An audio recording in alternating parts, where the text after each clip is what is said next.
Lou Fielding bounced his knee nervously, the rhythmic tapping a counterpoint to the sterile hum of the USCIS waiting room. He sat beside his wife, Beate, her hand resting calmly on his.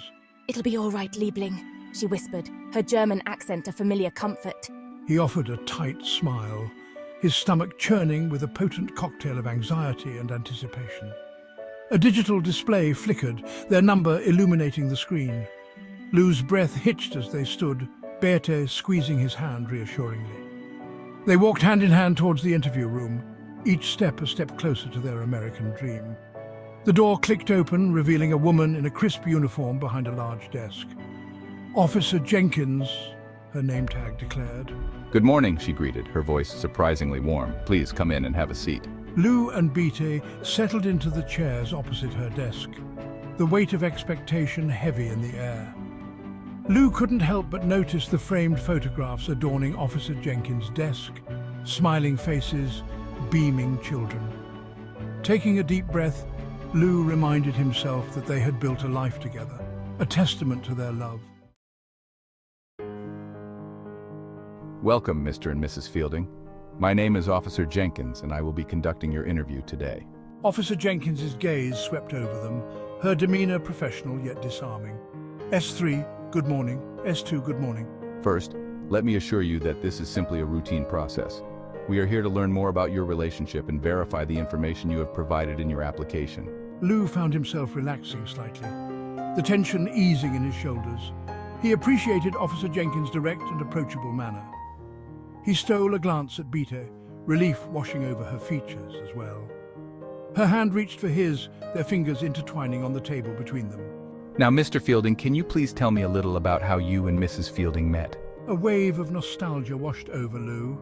The memory of their first encounter was vivid, a moment etched into the tapestry of their love story.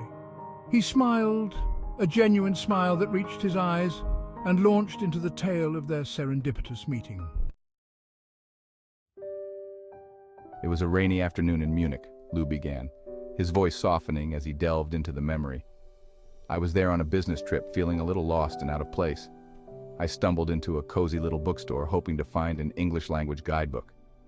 And that's where I saw her, Lou said, his eyes twinkling as he looked at Beate. She was organizing a shelf, her brow furrowed in concentration. She looked up, and our eyes met.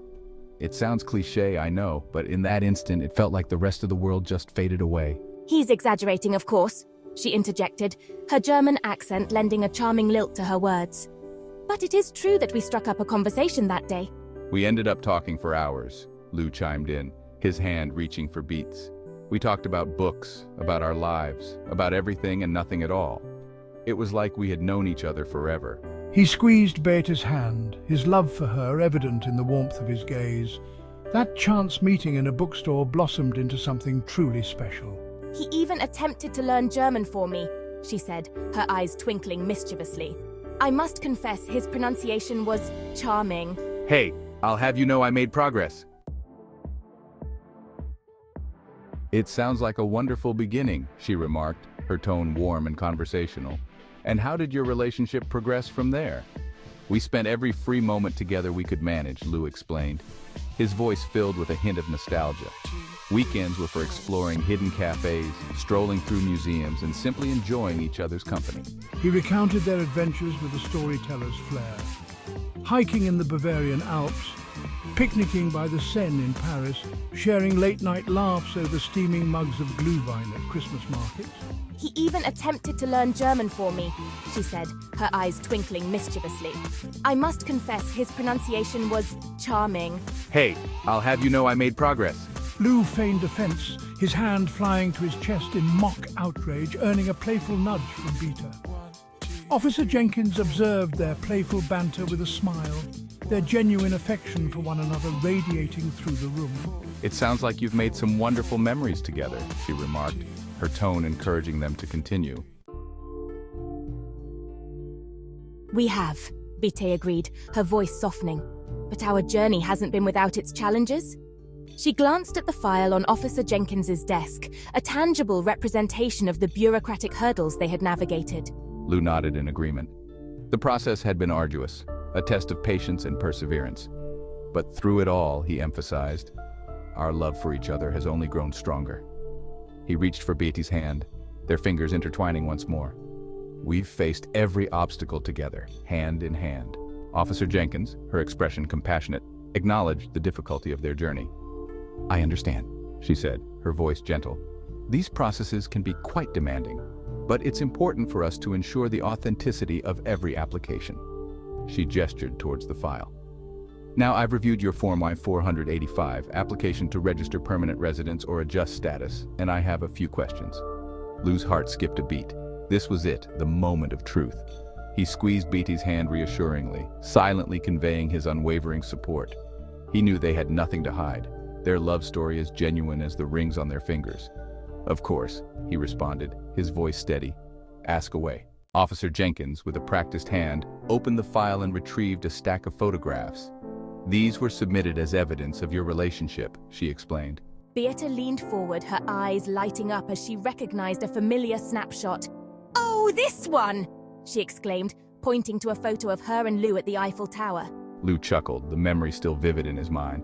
She claimed she wasn't surprised, he said, winking at Beate. Each image sparked a memory, a shared moment frozen in time. The interview continued in this vein, meticulously going through every detail of their application. "Thank you both for your time and cooperation," she said, her tone warm and reassuring. "I have everything I need." Lou and Beate, their hearts pounding with a mixture of relief and anticipation, exchanged a hopeful glance. "What happens next?" Lou asked, his voice barely above a whisper. "I will be recommending your application for approval, Mr. Fielding," she explained. "However, the final decision rests with the United States Citizenship and Immigration Services." She went on to explain the next steps in the process, outlining the expected timeline and potential outcomes. Lou and Beate listened intently, hanging on to her every word. Despite the uncertainty that lay ahead, a glimmer of hope flickered in their hearts. They had come so far, overcome so much.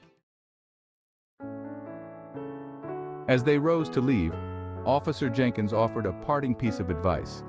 "Be patient," she said, her gaze meeting theirs with sincerity.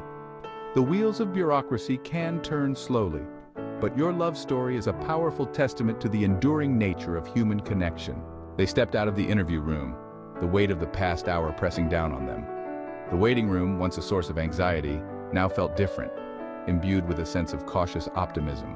As they walked hand in hand towards the exit, Beate's eyes shone with a mixture of hope and apprehension.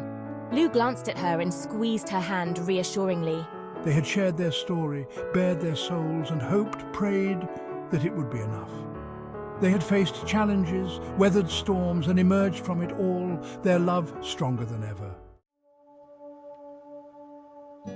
In the days and weeks that followed, Lou and Beate found themselves caught in a strange limbo. They went about their daily routines, their lives a curious blend of normalcy and anticipation.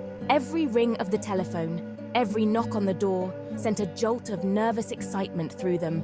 They sought solace in their shared routines, finding comfort in the familiar rhythms of their life together. They cooked together, laughed together, and faced the uncertainty of the future, hand in hand.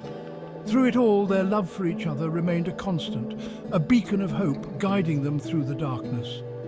Then, one ordinary afternoon, a plain white envelope arrived, bearing the official seal of the United States Citizenship and Immigration Services. This was it, the culmination of their hopes, their dreams, their unwavering commitment to each other. With trembling hands, Lou tore open the envelope and extracted the letter within. He scanned the words, his heart leaping with joy as he reached the final paragraph. "We are pleased to inform you that your application for adjustment of status has been approved." "We got it," Lou whispered, his voice thick with emotion. "We got it, Liebling." Tears welled up in Beate's eyes, tears of joy and relief and overwhelming gratitude.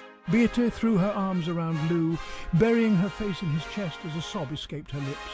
In that moment, surrounded by the mundane clutter of their everyday lives, Lou and Beate allowed themselves to celebrate.